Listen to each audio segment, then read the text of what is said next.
บ่ให้เบาแก้วตัดเลยมื้อนี้นะเพิ่นว่าหำเจ้าสิตัดจักลตัดำ4ลำเลยำโดยเอาจัดไปตัด4โอ้ย เฮ้ย ห้างมันแดงมี2ห้างอันนี้อันนี้จะเบิ่งห้างมีไข่ห้าง โอ้มีได้เนาะ ห้างใหญ่กว่ามึง ใหญ่แท้บ่ เลย โอ้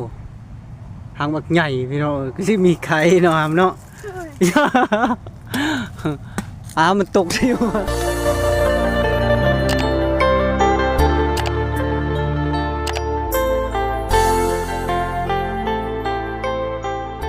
ไปดีว่าไงพี่น้องสี่เบิร์ดสู้คู่สู้คนเนาะ ตะกี้ซกเอาพี่ได้ตะกี้มื้อนี้เบาแก้วกับมาหาน้องสายฟ้าคือกันพี่น้องเอ้ยเพราะว่าเบาแก้วมามื้อนี้กับสีพาน้องมาตัดไม้คือเก่าพี่น้องเอ้ยไม้ลักหัวยังบ่พอเนาะหำเนาะเพราะว่าโตเฮาพังแล้วก็มาลงคงเข่งพี่น้องเอ้ยมันยังบ่หนักบ่แน่นแต่ว่าเฮาตัดมาเสริมอีกพี่น้องเอ้ยจะประมาณ10ลำเนาะหำเนาะ เลย ประมาณอีก10ลำเนาะพี่น้องสิไปหาตัดตะบอนเก่าอยู่ดงเดี๋ยวนี้นะพี่น้องเอ้ยมาหาน้องเพิ่นเนาะน้องเพิ่นเฮ็ดเวียกไม่ได้ทำมันมื้อวานนี่คือว่ายินคือว่าพิษกันนำบุญทวีแม่นบ่ บ่ บ่ได้พิษบ่ บ่ โดย นิ่งหยอกกันที่เรา ยอกคือเก่าบ่อย่ายอกแพงหลายทำไมเอาเบาแก้วก็ขอขาดทักทายสบายดีพ่อแม่พี่น้อง FC เบิร์ดสุขูสุคนต่างฝั่งไทยฝั่งลาวและต่างประเทศนำเด้อยินดีต้อนรับเข้าสู่ช่องของเบาแก้วชาแนลคือเก่าพี่น้องเอ้ยตอนนี้ก็สิเริ่มเข้าป่าแล้วพี่น้องเอ้ยเขาตัดหลักหัว กับน้อง สายฟ้าคือเก่าพี่น้องเอ้ยเจะสิตัดเองโดยเจะตัดก็ตัดอายเป็นผู้คนบ่ เอาก็จะคนเชย คนซอยอีกโดยก็เปลี่ยนนะเนาะเปลี่ยนกันตัดแต่ละเจ้าตัดแล้วก็ลำหนึ่ง2ลำก็เปลี่ยนให้ตัด เอา10ลเจ้าผู้น้อยก็เฮ็ดเวียกบ่อายบ่อยากให้เฮ็ดเวียกหนักปานใดอายอยากให้เจ้านะติดตามเบิ่งว่าอายพาเฮ็ดเวียกในใดก็ติดตามเบิ่งบัดนี้ 5เครือวันได้ถึงสิไปตัด มีอยู่คือบัดนี้เจ้าใหญ่มาเจ้าก็จึงฮู้ว่าเบาแก้วมันพาเฮ็ดจังซี่จังซั่นนะเฮ็ดนะเวียกงานแล้วก็เจ้าจึงเฮ็ดตามเด้อในเมื่อจังซั่นก็ตั้งใจให้พาเฮ็ดในใดก็เฮ็ดนำก็อ้ายก็บ่ได้เฮ็ดบ่ให้เจ้าเฮ็ดหนักดอกแต่อ้ายสิลงมือเองเนาะเอาโอเคเนาะพี่น้องคือว่าเบาแก้วกับน้องสายฟ้าก็กำลังสิเข้าป่าตัดไม้เนาะพี่น้องแต่ว่าขอโทษขออภัยเนาะพี่น้องมื้อนี้เบาแก้วก็บ่สบายปานใดเนาะมาก็ช่วยเติบตอนเช้าก็บ่ได้มาเนาะพี่น้องเอ้ยบ่สบายแต่ว่ามาตอนช่วยแล้วก็มาหาน้องเพิ่นเนาะโอเคพี่น้องเอ้ยเข้าป่าบัดนี้ไซเขือ ตัวนั้นบ่เขือนะฮะ นี่หากมันนี่ หากยังคือเขือน้อยๆแต่หำ เครือนี่มันไม่เครือ โอ้ได้แล้วเจ้าน้อยตัดแล้วเอาจึงมาเอามันมีดอกเขืออยู่ในพวกก็ได้เข้าไปในโอ้กำลังเข้าป่าพี่น้องเอ้ยน้องเพิ่นว่าเบาแก้วมื้อนี้นะน้องสิตัดเองเพิ่นว่าโอ้เบาแก้วกะบ่ให้เพิ่นเฮ็ดเวียกหนักดอกมีแต่ว่าอยากให้เพิ่นตัดจากลำ2ลำแล้วก็เบาแก้วสิตัดเองเนาะพี่น้องเนาะบรรยากาศมื้อนี้กะสวยสดงดงามเด้อพี่น้องเอ้ย ตอนนี้กาเวลา11โมงพี่น้องเอ้ยสวยเติบแล้วพี่น้องเที่ยงละเอาแก้วกาเข้าไปหาน้องเพิ่นย่างก่อนไม่อิหยังกันนะฮัม โอ้โห บ่ฮู้ ไม่นะบ่มีนะมันยังยากไหม บ่มีเนาะ ตัดเอันเนาะ ตัดเลยแหละ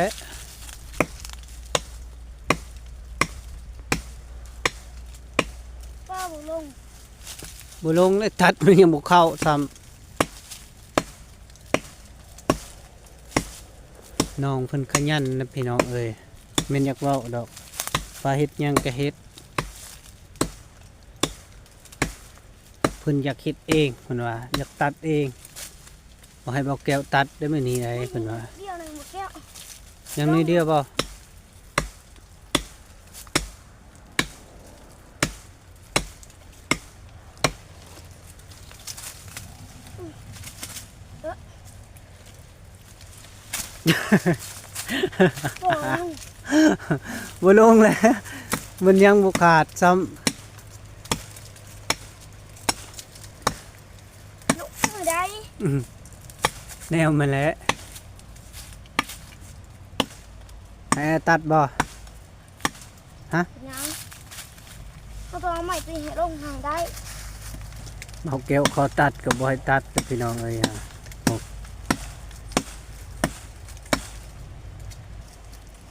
จุ๊บโอ้อย่าเฮ็ดไปนั่นเด้อย่าเฮ็ดไปนั่นเด้ผู้แห่งน้ำทางหลังน่ะบ่เฮ็ดทำพักละยัง ถึงนะโอ้สุดยอดได้หลายลำหนึงเลยเพิ่นพี่น้องเอ้ย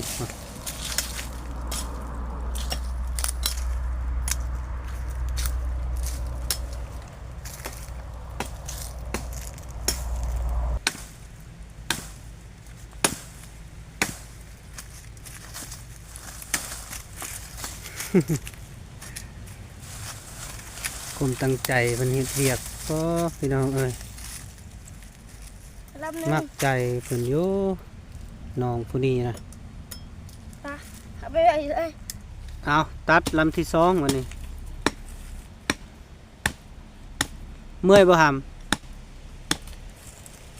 เมื่อย ำบ่เมื่อยได้เพิ่น เบิ่งได้ตีนนะมาสิตัดมายินบ่หำ บ่หน่อยตัด ให้ตัดอีก พี่หวานอ่อนเลย อ่อนบ่ ขาด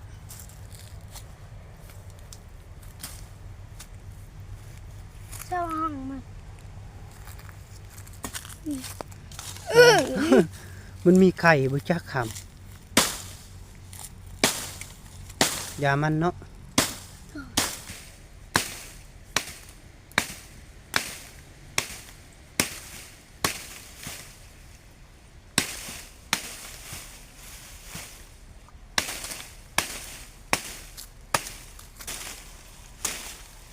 เบิ่งมือเด้อ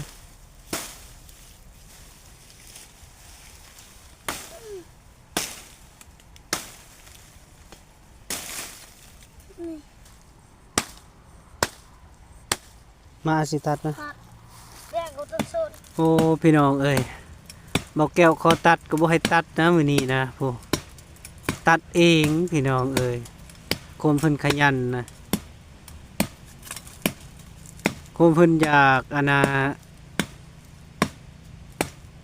อยากเฮ็ดเวียกหั้นนะบ่ให้บอกแก้วตัดเลยมื้อนี้นะเพิ่นว่าหำเจ้าสิตัดจักล ตัดสี่ ำ4ลำ เลย โดยเอาจัดไป ตัด4 โอ้ย เอ้ย ห้องมันแดงมีสองห้างเอานิ้วเอาดิจะเบิ่งห้างมันไข่ยัง โอ้มีได้เนาะ ห้างไงก็มึง ใหญ่แท้บ่ เลย โอ้โห หางบักใหญ่พี่น้องก็สิมีไข่เนาะเนาะ มันตกใส่หัวระวังน้ำมดแดงตกใส่หัวเลยครับอันตรายเลยเนาะมาไอ้ตัดไปมันมีหมดเลยครับเจ้าหน้าจะกิงตัดอีกมาไอ้ตัดบดเสียวไอ้สิเจ้าตื่นเลยเนาะ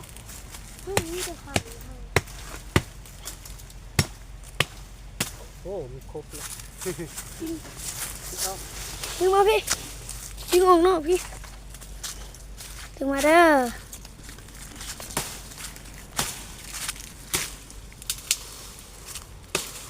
มันถกเขาพานเขาไปเอาอย่ามันกัดได้แล้วผ่าพี่ไม่ผมดิโอ้น้ำหมูสองชิ้นเอาจะปั้นจะว่า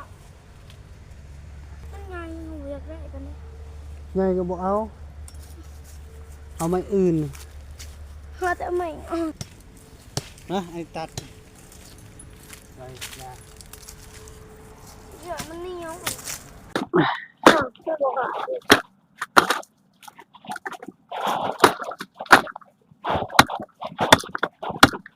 มันขดมันไข่ จะสิกาเอาบ่กันหางเพิ่งบ่หาม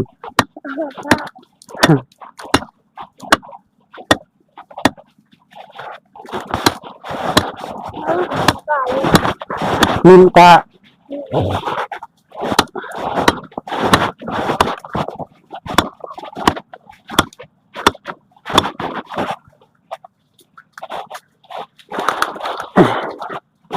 โอ้มีแกนไม่ทำเนี่ยเนาะมีเสือกมีแกนมีเสือก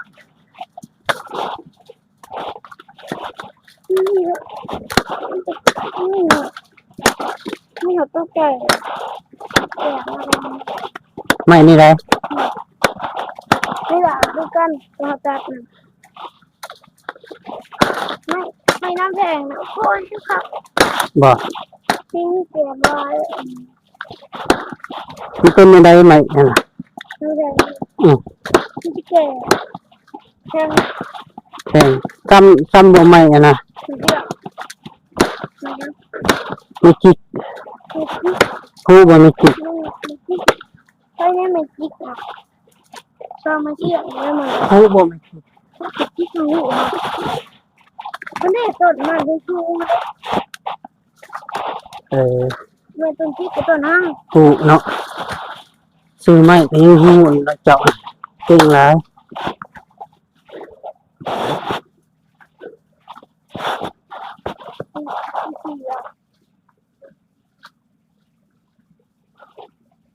มาดูเลยนี่ ฮะ นี่เป็นนะ มินบ่อยู่ ที่ห้างที่ไหน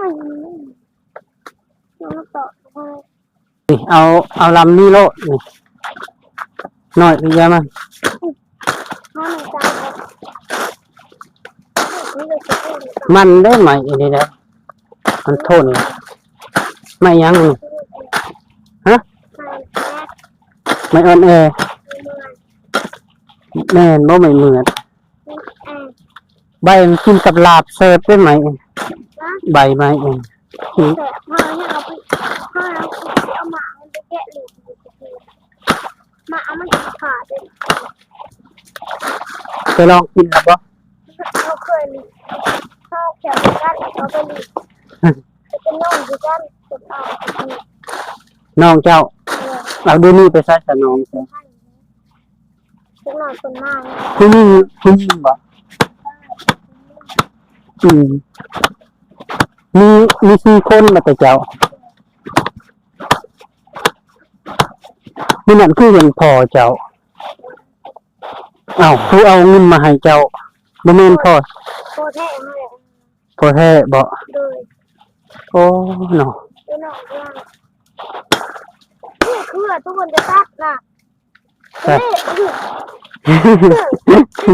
ว่าทีมเลยเกือบนี่นะเกือบเดียว อย่ามันน้อยเนาะ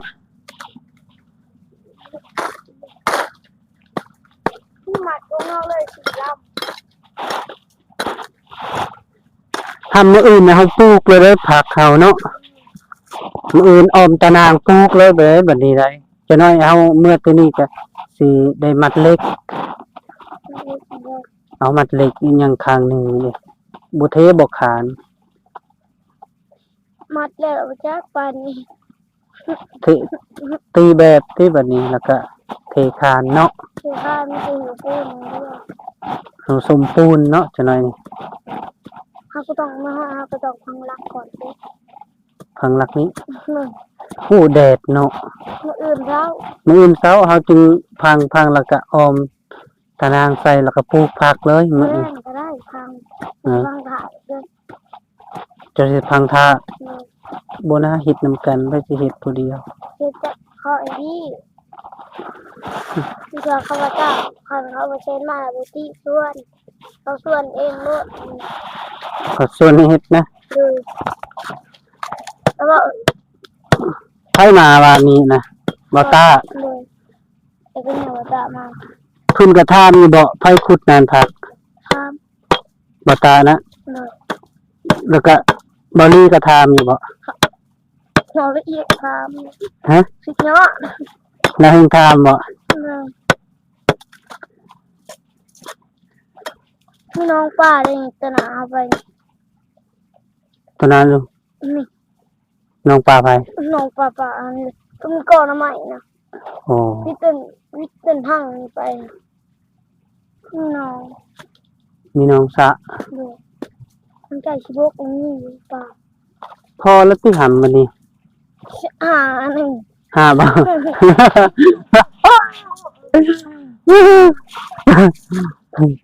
ครอบครัวน้องทั้งหมดต้องมาก็ เดี๋ยวหันสมมุติว่าอันน่ะคันว่าอันต่อไปนี่สมมุติว่าอันพอสร้างเราเมื่อสิเฮ็ดได้บัดนี้จะสิอยู่ผู้เดียวบ่ คือบุญทีวีว่าสิไปน้ำภาษา สิไปนำพอสร้าง เลย โอ้ยคือเว้าจังซี่เว้าอันนี้ เลย เอาแหละก็ยังคืออยากไป ภาษาส่วนไป ผู้สร้างส่วนไป เลย อ๋อ ทางว่าเพื่อนภาษาเยาเงินหักเนี่ยละ50 มื้อละ50,000 เลย ผู้สร้างนี่มีเงินบ่ล่ะ ไม่สิจ้า บ่ เจ้าก็เลยให้ สิจ้าง อันพอสร้างจ้างอันบุญทวีไปอยู่นำแล้วมื้อ50,000 เลย แล้วสิเอาหานะบ่ว่า เล ติ ยแล้วก็หมู่เว้น ผู้ใด แล้วก็หมู่คือมาเด็กใส่กันอย่างนี้ โอ้ชื่อจังไดหมู่บุญทวี ซื้อโตอ ชื่อต่อ เลย โอ้ไปจุดเอามากินติต่อ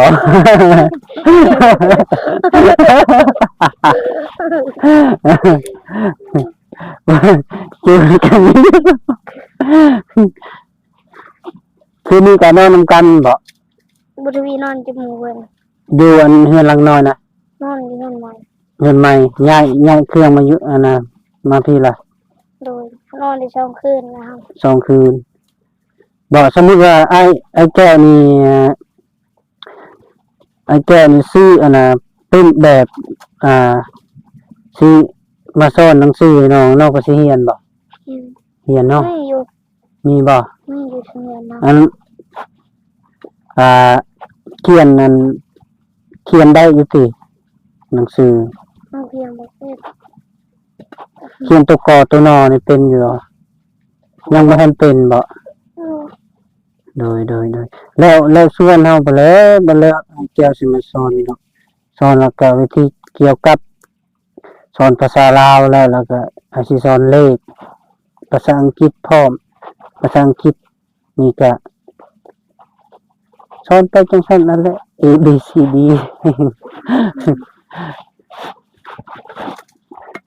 แล้วก็แบบแนวคิดไอ้แก้วนี่ก็หำคือว่าอันน่ะปีต่อไปนี่เฮาสิเฮ็ดอันน่ะสวนบักหมูบ่ได้เพาะแต่ให้นา ได้อีกปีนี้ ได้มันก็น้ำมันบ่สะดวกเนาะ โดย คันมีไฟฟ้านี่ก็เฮ็ดแต่อันนั้นก็ได้ ได้ ใดเนาะใดจรวดคักได้หดคัก คนแม่บอกว่าสิมาคือก่อนปีหน้า เอ้า ก่อนปีหน้าเอา เราสิมาอยู่นำบ่ บ่เลยซื้อได้มาให้ ซื้อได้มาให้แล้วเราก็ไป เลยแล้วก็ซื้อไปแค่แผ่นไปแค่อาทิตย์ให้6แผ่นงาน แสงอาทิตย์ โดยแผ่นงานได้นำได้ เอ้าก็เรียกว่าเอาไปผ่าบ่ได้บ่ บ่มีเงินเขา บ่มีเงินเข้า เออ โอ้พี่น้องเอ้ยน้องเพิ่นว่าบ่มีเงินเข้าน้องเพิ่นอยากได้ไฟพี่น้องเอ้ยไฟฟ้าแต่บ่มีเงินเข้าโอ้สมมุติว่าเอาไฟนี่ลงนี่เท่าใดเงินเดี๋ยวนี้บ่แม่น10ล้านบ่จักเฮาก็บ่มีเงินมาแต่ไสเนาะ อืม ก็คือว่าเลย ก็จะเป็นแพง แพงเนาะ อืม ติเก่า2-3 ล้านยังใครอยู่นี่พัดแพงเนาะ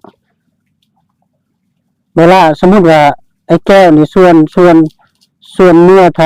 างบ้านไอ้แก้วผมเมื่อถ่ายคลิปน้องก็สิเมื่อนำบ่ อืม เมื่อ เลย เมื่อถ่ายคลิปเนาะคักได้ธรรมชาติบ้านอายนะ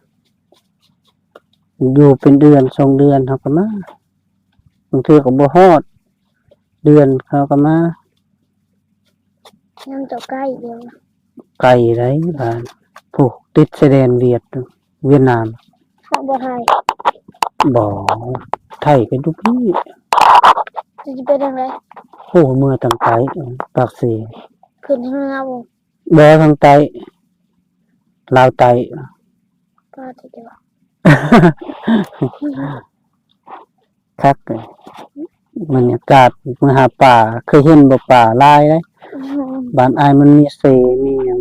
มีห้วยป่าหลาย หาให้มักแกงวิทย์ อยากเองเบ็ดโอ้แห่งคักเลยคันมักจะแนมดุไปหั่น แต่เขามีห่วงเอาไว้อยู่กันเขาบ่เลี้ยงเขาบ่ไว้ ไปนำอ้ายนี่แหละไปนำกัน ถ้ามันมาแกงแค่นั้น อ๋อมักแกงเนาะมันนี่ก็ไปหาตัวนูนี่ก็ลายใดตัวนูกระหอกฮู้บ่ ก็ห่อก ระหอกกระแตมีหลายอยู่ทางบ้านก็พอได้กินอยู่คันดุไปนะ แต่ให้เอาหรือใส่ เอาปืนแก๊ปแล้วไป เอาแก็บปืน ปืน ตำรวจบ่หาเด้อ โอ้ยไผสิหายเนาะหากินอยู่ในป่าพุ บ้านเฮาหาบ่ได้แบบนั้น ได้คือกันเห็นเข้าไปอยู่ได้ อันน่ะปืนคือแปลกซื่อๆเล่นมันดัง ปืนลมบ่ ๆเลย เลย เสียงของแปลก เลยเอามีแต่จังซั่นเฮาอันเฮ็ดเวียกต่อไป เด็ดเลยเมียเลยช่วยเวียกขึ้นอีกจังได๋ รู้ว่าจะนั่งส่งไหลต่อขึ้นมา จะได้ก็เซาเมียอีกแล้วก็จึงเฮ็ดเมียเลยวันนี้เนาะ เสร็จไม่แล้วก็นั่งส่งไหลวันเขาอีกเนาะ เอาลำเสือก่อน อยากให้เพื่อนฟังเพลงมันอยู่ คันมีแตนเยอะเลย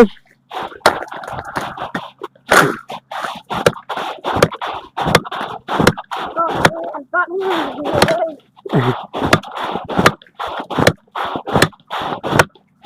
คอยจอบเขาเมา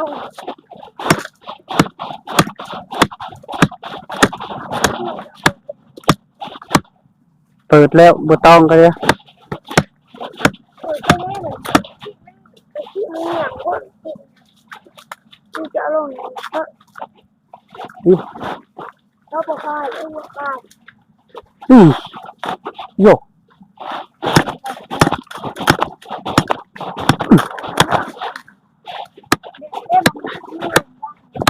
แดดแล้วเนาะ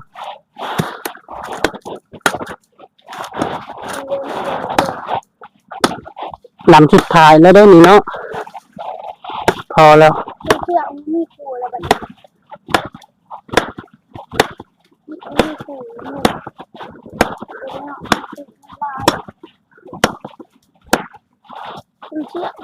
เจ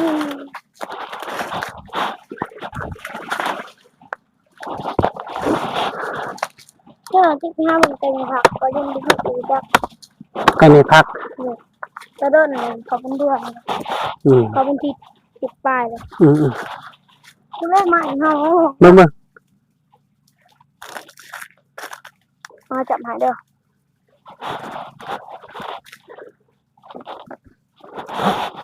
เอาวะ พอแล้ว เอาไป เศร้าเมื่อยแล้วพี่น้องเอ้ยเศร้าเรื่อเลยเศร้าเมื่อยตลอดโอ้สองพี่น้องโอ้คักกับพี่น้องเอ้ยบรรยากาศมื้อนี้นะกะลมก็บ่ได้แรงนะครับเนาะแต่ว่าแดดก็อ่อนหนึ่งแบบพอดีอยู่ในป่าสัมพี่น้องเอ้ยอยู่ดงคักกะลี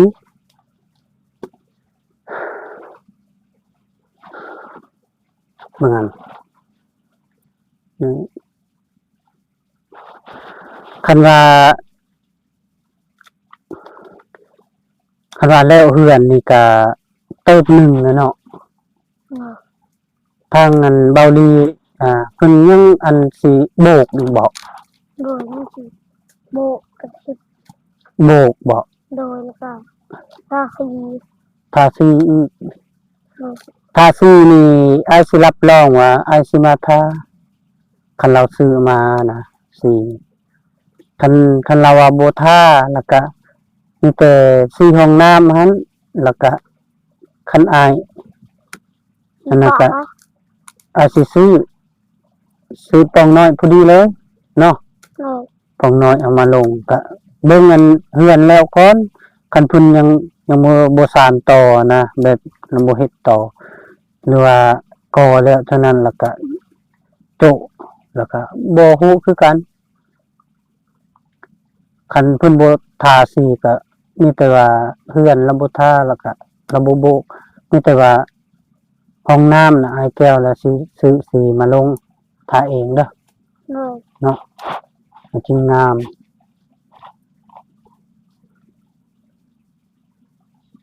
จะนอนคู่กะลี พอรีคำมาเลยคันเรามา 4 โมงไป แม่น ลงมาก็ลง ถ้าเรามาเนาะไอ้แก้วก็บ่เผาดอกมื้อนี้ก็สิทา จะจุดเวียกบ่จะจุดงานดิมัน แม่นไอ้แก้วหยุด ทายบีมาเลย แม่น ไอ้บีจะมาแล้วจะปัน แล้วว่าสิมาบ่ นะไอ้หลังไอ้บัดไทยนะขี่รถชนแถวมานะขี่รถจักรมา โอ้ ขี่จักรมาแต่ซิโน่กูเลย พอใส่อันขี่รถส่งแถวมาบ่น่ะ เด้อ โอ้พิลึกแท้เอ้ย